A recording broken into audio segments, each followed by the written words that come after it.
कुरान पाक को तर्जमे से पढ़ना मेरे भाइयों कई नफलों से बड़ी इबादत है।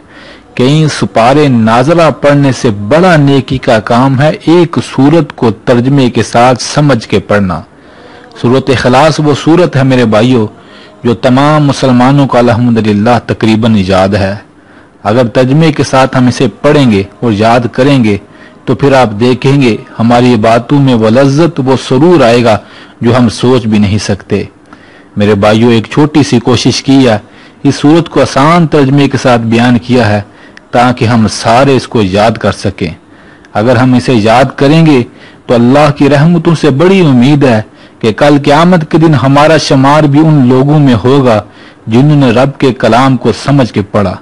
आइए इसका तर्जमा सुनते हैं और याद करते हैं और अपने आप को उन खुश नसीबों में शामिल करते हैं।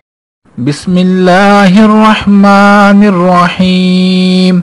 शुरू अल्लाह का नाम लेकर जो बड़ा मेहरबान नहायत रहम वाला है।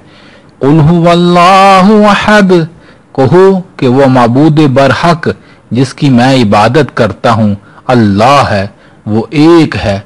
अल्लाहुस समद, अल्लाह बेनियाज है। लम यलिद वलम यूलद, वो ना किसी का बाप है ना किसी का बेटा है। वलम यकुल लहू कुफुवन अहद, और कोई उसका हमसर नहीं।